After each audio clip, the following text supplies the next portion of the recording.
Malam itu, di bawah cahaya bulan yang membelah langit Madinah, Rasulullah duduk di tengah-tengah para sahabatnya. Wajah beliau bersinar penuh wibawa, namun malam itu ada nuansa berbeda. Seolah angin membawa kabar besar yang menyesakkan dada siapapun yang hadir. Para sahabat menundukkan kepala, menunggu dengan napas tertahan. Rasulullah lalu mulai berbicara.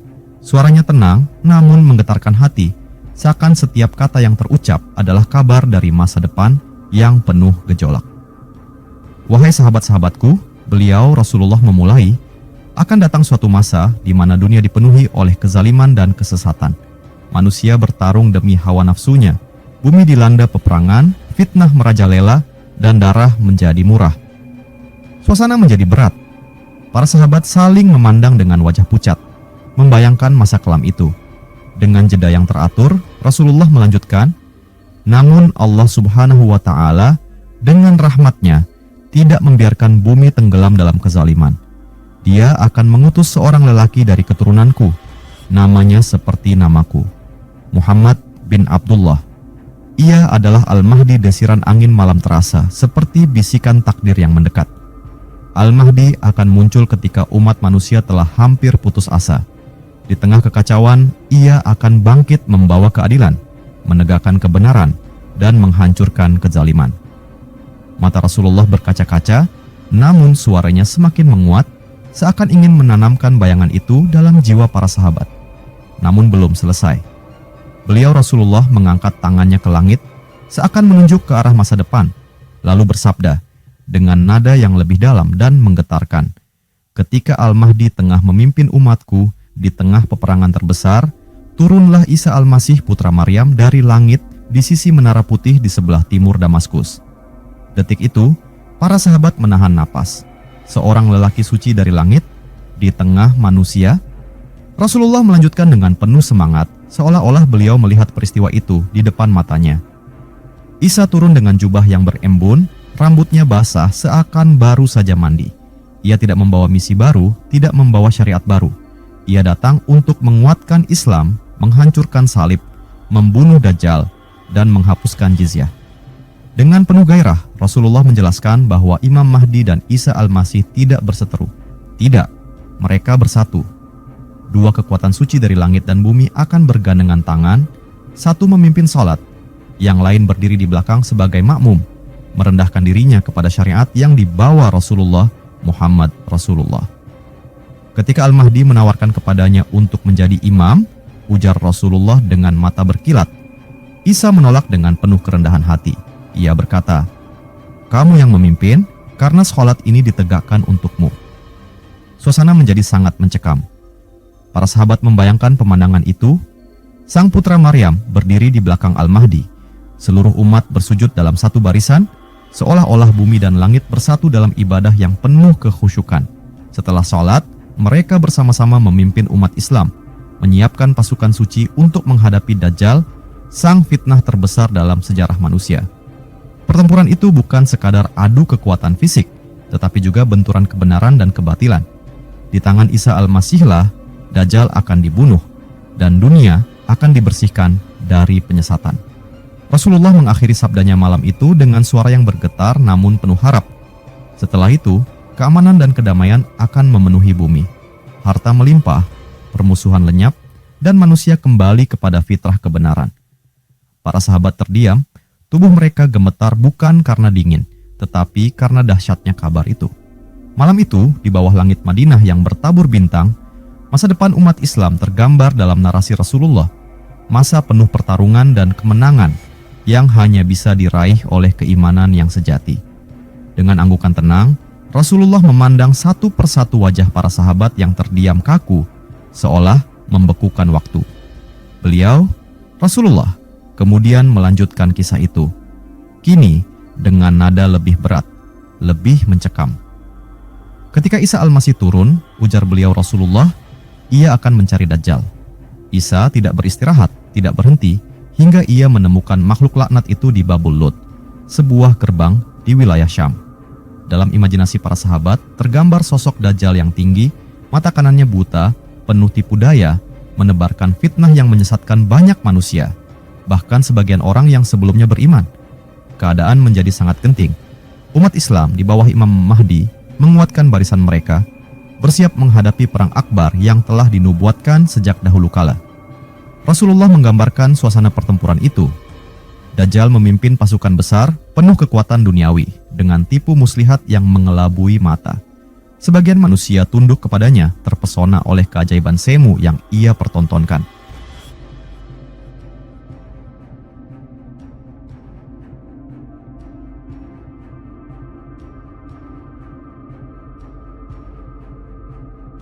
Sementara itu, di sisi lain, Imam Mahdi dan pasukannya yang suci berdiri kokoh dengan tekad membaja, bersandar hanya kepada Allah Subhanahu wa Ta'ala semata.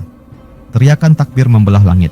Allahu Akbar, Allahu Akbar. Suara itu mengguncang bumi dan langit, seperti guntur yang memanggil hujan, seperti suara para malaikat menyerukan kemenangan. Lalu, dalam ketegangan yang memuncak, Isa Al-Masih maju ke depan. Matanya tajam menatap Dajjal tanpa rasa gentar sedikit pun. Dajjal yang selama ini merasa tak terkalahkan, kini gemetar, seperti gunung es yang mencair di hadapan api yang membara.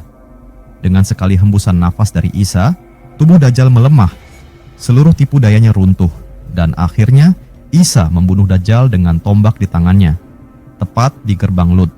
Darah Dajjal mengotori tanah, dan fitnah terbesar sepanjang zaman itu berakhir. Rasulullah berhenti sejenak, membiarkan imajinasi para sahabat menghidupkan adegan itu. Seperti nyata, seperti mereka sendiri yang menjadi saksi. Beliau Rasulullah kemudian berkata, suaranya menjadi lebih tenang, penuh harapan. Setelah itu, manusia akan hidup dalam kedamaian.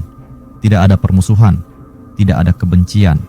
Segala bumi dipenuhi keberkahan, harta melimpah ruah, hingga tidak ada lagi orang yang mau menerima zakat. Senyum kelegaan membias di wajah beliau Rasulullah, seolah beliau dapat melihat dari kejauhan dunia yang akhirnya damai di bawah naungan keadilan Allah Subhanahu wa Ta'ala. Isa Al-Masih akan memimpin umat bersama Imam Mahdi hingga akhirnya waktu yang telah ditentukan datang. Isa akan hidup di bumi selama beberapa tahun, menikah, memiliki keturunan, dan akhirnya wafat seperti manusia lainnya. Beliau akan dikuburkan di samping makam Rasulullah di Madinah, kembali ke tanah tempat kebenaran itu bersinar. Malam itu, para sahabat pulang dengan langkah berat, dada mereka sesak oleh keagungan berita yang mereka dengar. Malam itu, sejarah telah ditorehkan sebuah janji suci yang akan datang, di suatu masa yang kini hanya bisa mereka titipkan dalam doa dan iman. Pagi setelah kemenangan agung itu, dunia seperti lahir kembali. Udara terasa lebih ringan, bumi seolah bernafas lega setelah beban fitnah terbesar, Dajjal, disingkirkan dari muka bumi. Tapi pertempuran belum usai seluruhnya. Masih ada sisa-sisa kezaliman, kaum-kaum yang terpengaruh oleh fitnah Dajjal, yang belum menerima kebenaran. Imam Mahdi dan Nabi Isa Al-Masih berdiri berdampingan di atas tanah kemenangan. Matahari terbit di belakang mereka, membentuk siluet dua pemimpin mulia yang kini mengemban amanah besar, menyatukan umat manusia di bawah panji tauhid. Isa Al-Masih memandang Imam Mahdi dengan pandangan penuh hormat dan persaudaraan. Dalam suara yang tenang tapi menggelegar ke dalam hati, beliau berkata, "Wahai Mahdi, inilah janji yang telah disampaikan oleh Nabi terakhir, Muhammad Rasulullah, kini terpenuhi.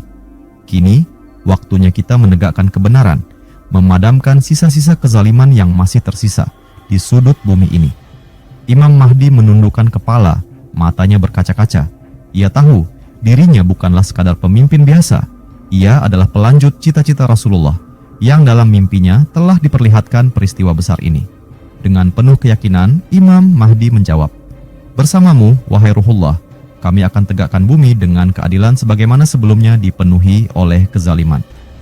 Mereka mengutus pasukan-pasukan kecil ke seluruh penjuru dunia, bukan untuk menjarah atau memperbudak, tetapi untuk menyebarkan keadilan, meruntuhkan simbol-simbol kebatilan, memulihkan nilai-nilai fitrah dalam kehidupan manusia. Di seluruh penjuru dunia, lambang-lambang salib dihancurkan. Tidak dengan kebencian, tapi dengan kasih dan kebenaran. Harta kekayaan dibagikan tanpa ketidakadilan. Orang-orang kaya menyerahkan kekayaan mereka, bukan karena paksaan, tetapi karena cinta pada keadilan yang telah ditegakkan. Tak lama kemudian, Islam menjadi satu-satunya agama yang tegak di muka bumi, bukan melalui kekerasan, tetapi karena manusia melihat dengan mata kepala sendiri Kebenaran, keadilan, dan kebahagiaan hakiki hanya ada dalam Islam yang dibawa Rasulullah, dilanjutkan oleh Al-Mahdi, dan disempurnakan dengan kehadiran Isa Al-Masih. Rasulullah telah bersabda dengan gemetar saat itu, dan kini para sahabat memahami kenapa beliau menangis. Masa itu, walau penuh kemenangan, adalah juga masa penuh perjuangan, pengorbanan, dan akhir dari perjalanan panjang umat manusia menuju kejayaan Islam. Tahun demi tahun berlalu dalam kedamaian. Isa Al-Masih menetap bersama umat, menikah, dikaruniai keturunan.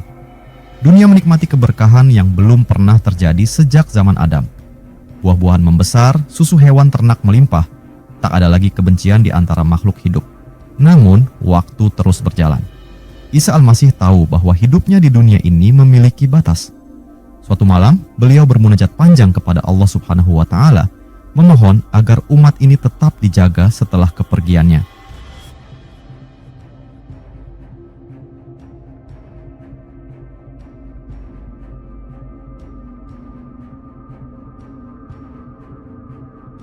Dan akhirnya, beliau wafat dengan tenang, sebagaimana wafatnya manusia-manusia pilihan sebelumnya. Kaum muslimin pun menguburkan Isa Al-Masih di Madinah, di samping makam Rasulullah, Abu Bakar, dan Omar, di Raudah, tempat yang paling mulia di muka bumi. Dengan wafatnya Isa, dunia memasuki babak baru, babak ketenangan, hingga akhirnya tanda-tanda besar kiamat lainnya mulai bermunculan. Setelah wafatnya Isa Al-Masih, umat manusia memasuki masa keemasan yang belum pernah dirasakan sebelumnya. Kedamaian menyelimuti bumi. Tidak ada lagi permusuhan antar suku, tidak ada lagi kerakusan para penguasa, tidak ada lagi tangisan anak-anak karena kelaparan. Dunia seperti taman luas yang dipenuhi rahmat, tetapi waktu terus berjalan. Matahari bergerak setia di atas kepala manusia, dan ketetapan Allah Subhanahu wa Ta'ala pun terus mendekat. Di tengah ketenangan itu, tiba-tiba langit mulai menunjukkan tanda-tanda ganjil. Angin membawa kabar aneh, burung-burung terlihat gelisah, bumi bergemuruh halus seperti bisikan kematian yang perlahan mendekat.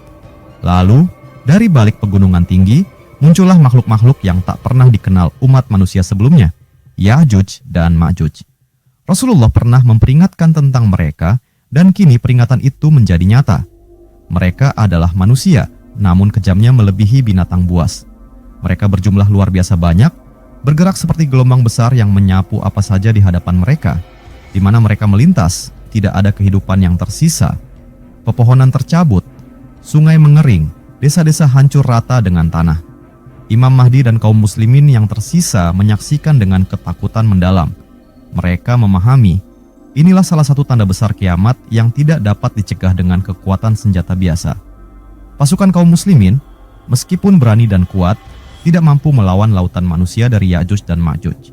Imam Mahdi memerintahkan umat Islam untuk mundur ke tempat-tempat yang lebih tinggi, mencari perlindungan sambil memanjatkan doa, penuh air mata kepada Allah Subhanahu wa Ta'ala. Rasulullah menggambarkan saat itu dengan kata-kata penuh kesedihan. Kalian akan berlindung di pegunungan, mengangkat tangan ke langit, berdoa, menangis, meminta pertolongan. Maka Imam Mahdi pun memimpin umat dalam doa panjang, malam demi malam. Ya Allah Subhanahu wa Ta'ala, tolong kami tak berdaya melawan fitnah ini. Kami berserah diri kepadamu, hanya Engkau tempat kami bergantung. Air mata membasahi wajah-wajah kaum mukminin, suara tangisan mereka menyatu dengan disir angin malam yang dingin. Allah Subhanahu wa Ta'ala dalam rahmatnya yang luas mengabulkan doa mereka. Allah Subhanahu wa Ta'ala mengutus makhluk kecil, ulat-ulat kecil yang menyerang leher-leher Ya'juj dan Ma'juj ketika mereka tidur. Tanpa perlawanan, tubuh-tubuh raksasa itu rebah satu demi satu ke tanah. Esok paginya, bumi dipenuhi oleh bangkai mereka yang membusuk, memenuhi udara dengan bau busuk yang mengerikan. Kaum muslimin yang telah bersembunyi di pegunungan turun dengan penuh kehati-hatian. Melihat bumi yang berantakan, Imam Mahdi bersama umatnya sujud syukur, berterima kasih kepada Allah Subhanahu wa Ta'ala yang telah menyelamatkan mereka dari bencana besar itu. Namun, masa keemasan itu tak berlangsung lama. Perlahan-lahan, manusia kembali kepada sifat aslinya, rakus, lalai, penuh ambisi dunia. Kedamaian mulai retak. Hawa nafsu kembali menguasai hati manusia. Dan tanda-tanda kiamat lainnya pun bermunculan satu persatu. Terbitnya matahari dari barat, munculnya binatang aneh dari perut bumi, hilangnya iman dari hati manusia. Hingga akhirnya, tak tersisa lagi di muka bumi ini kecuali orang-orang paling jahat. Mereka hidup seperti binatang, tanpa mengenal Allah Subhanahu wa Ta'ala, tanpa mengenal kebenaran. Saat itulah Allah Subhanahu wa Ta'ala mengirimkan angin lembut dari arah Yaman. Angin itu menghembus ke seluruh bumi, merenggut nyawa setiap orang yang masih memiliki iman walau sebesar biji dalam hatinya.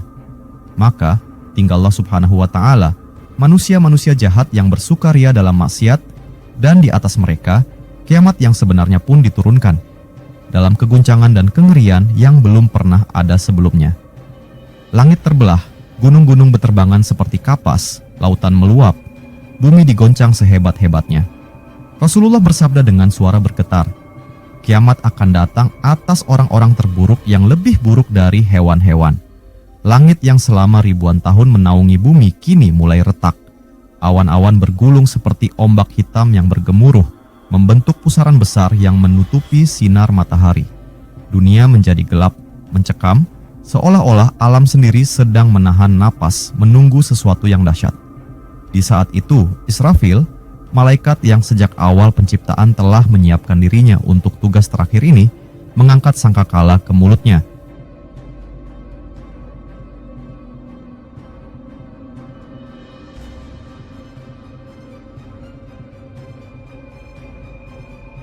Ia berdiri tegap di langit ketujuh, menunggu perintah yang hanya Allah Subhanahu wa Ta'ala sendiri yang mengetahuinya. Tiba-tiba terdengar seruan perintah dari Allah Subhanahu wa Ta'ala Azza wa Jalla. Tiupkan sangkakala, wahai Israfil. Israfil pun meniupkan sangkakala. Tiupan pertama, dan bumi serta langit pun bergetar hebat. Suara tiupan itu bukan hanya terdengar di telinga, tapi menusuk ke dalam jiwa, menghancurkan semua yang hidup. Gunung-gunung hancur luluh seperti pasir beterbangan. Lautan meledak menjadi kobaran api. Bintang-bintang berjatuhan dari langit, seakan-akan langit meluruh, tak lagi mampu menahan berat beban takdir. Manusia berhamburan, saling berbenturan, berlari tanpa arah. Seorang ibu melupakan bayinya, seorang kekasih meninggalkan pasangannya, seorang raja menjadi lebih hina daripada pengemis. Tidak ada yang peduli kepada siapapun. Semua hanya berpikir tentang dirinya sendiri. Allah Subhanahu wa Ta'ala menggambarkan saat itu dalam Al-Quran. Pada hari itu, manusia seperti laron yang bertebaran, dan gunung-gunung seperti buluh yang dihambur-hamburkan. Quran Surat Al-Qaryah, ayat 4-5. Orang-orang kafir menjerit, meronta-ronta, tetapi sia-sia. Tubuh mereka terhempas oleh guncangan bumi, diterbangkan oleh badai dahsyat, lalu terjatuh dan mati mengenaskan. Binatang-binatang mati, pepohonan tercabut, dan bumi menjadi kosong, sepi, sunyi. Kemudian, Allah Subhanahu wa Ta'ala memerintahkan kematian atas seluruh makhluk. Malaikat, jin, manusia, binatang, semua mati. Hanya tinggal Allah Subhanahu wa Ta'ala yang maha hidup, yang maha berdiri sendiri. Di tengah kehancuran total itu, Allah Subhanahu wa Ta'ala berfirman, milik siapakah kerajaan pada hari ini? Tak ada yang menjawab, tak ada yang bisa menjawab. Lalu Allah Subhanahu wa Ta'ala sendiri menjawab, milik Allah Subhanahu wa Ta'ala yang Maha Esa lagi Maha Perkasa. Suasana menjadi gelap gulita, tak ada suara, tak ada gerakan. Dunia dan alam semesta tenggelam dalam keheningan mutlak. Setelah beberapa waktu yang hanya Allah Subhanahu wa Ta'ala yang tahu lamanya, Allah Subhanahu wa Ta'ala memerintahkan Israfil untuk meniupkan sangkakala sekali lagi. Tiupan kedua. Tiupan ini bukan untuk menghancurkan, melainkan untuk membangkitkan. Maka tiba-tiba bumi bergemuruh lagi. Tanah-tanah memuntahkan isinya. Dari kuburan-kuburan, manusia bangkit dalam keadaan telanjang, tanpa alas kaki, tanpa disunat. Mereka bangkit dalam keadaan ketakutan luar biasa. Aisyah pernah bertanya dengan cemas kepada Rasulullah, wahai Rasulullah, apakah lelaki dan perempuan akan saling melihat satu sama lain dalam keadaan telanjang? Beliau, Rasulullah menjawab, wahai Aisyah, perkara saat itu jauh lebih dahsyat daripada sekadar saling memandang. Semua manusia dikumpulkan di padang mahsyar di tanah datar seluas mata memandang. Matahari diturunkan dekat dengan kepala mereka, hanya sejauh 1 mil. Keringat mengucur dari setiap tubuh manusia, ada yang berkeringat hingga mata kakinya, ada yang hingga pinggangnya, ada yang tenggelam dalam keringat mereka sendiri sesuai amalannya. Di sana, manusia berdiri dalam ketegangan menunggu keputusan Allah Subhanahu wa Ta'ala. tidak ada tempat lari, tidak ada pembelaan kecuali amal. Raja-raja, penguasa, orang kaya, orang miskin, orang berilmu, orang bodoh, semuanya sama. Tidak ada lagi kekuasaan dunia, tidak ada lagi kemewahan, tidak ada lagi kebanggaan palsu. Di tengah lautan manusia itu, tampillah para nabi membawa bendera mereka masing-masing, menyeru umat mereka. Namun umat manusia tetap saja gemetar, memanggil-manggil para nabi. Wahai Adam, tolonglah kami. Wahai Nuh, tolonglah kami. Wahai Ibrahim, tolonglah kami. Namun masing-masing nabi menjawab dengan penuh rasa takut. Diriku, diriku. Hari ini aku hanya memikirkan diriku sendiri. Hingga akhirnya mereka mendatangi Muhammad Rasulullah, sang penutup para nabi. Dan Rasulullah dengan kepala tertunduk penuh tawadu, bersujud di bawah arsy Allah Subhanahu wa Ta'ala, memohon syafaat untuk umatnya. Lalu dengan izin Allah Subhanahu wa Ta'ala, pintu-pintu syafaat dibuka. Setelah syafaat Rasulullah diterima, tibalah saat yang paling menegangkan dalam sejarah seluruh umat manusia. Hisab, hari perhitungan amal. Langit terbelah dan kitab-kitab catatan amal beterbangan, masing-masing melayang menuju tangan pemiliknya. Ada yang menerima catatan dari tangan kanannya, wajah mereka bersinar penuh sukacita. Namun ada pula yang menerima dari belakang punggungnya atau dari tangan kirinya. Wajah mereka muram, gelap, penuh ketakutan. Allah Subhanahu wa Ta'ala berfirman, adapun orang yang diberikan kitabnya dari sebelah kanan, maka dia akan diperiksa dengan pemeriksaan yang mudah, dan ia akan kembali kepada kaumnya dengan gembira. Adapun orang yang diberikan kitabnya dari belakang, maka dia akan berteriak, celaka aku, dan dia akan masuk ke dalam api yang menyala-nyala. Quran Surat Al-Insyiqaq ayat 7-12.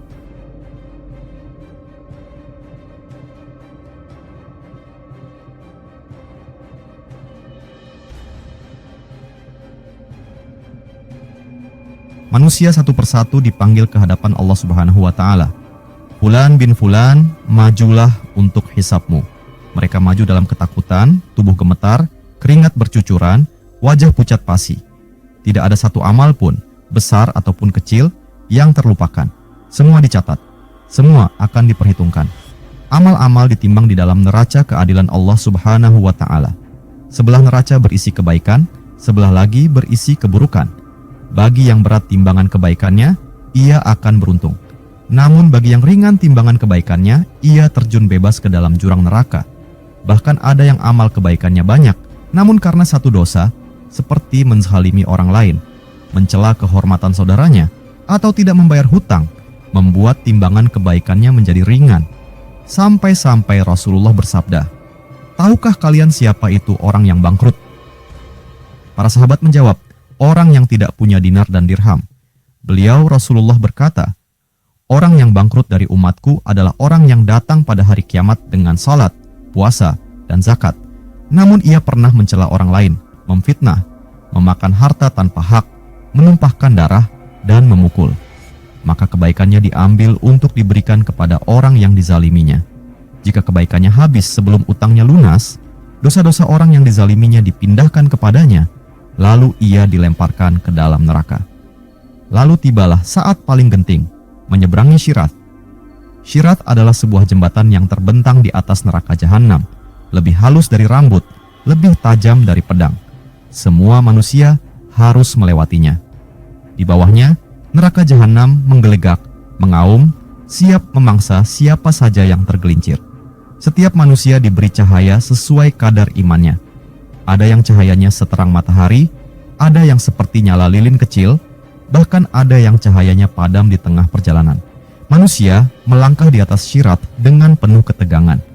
Ada yang melesat cepat seperti kilat, ada yang berlari, ada yang berjalan tertatih-tatih, bahkan ada yang merangkak dengan susah payah.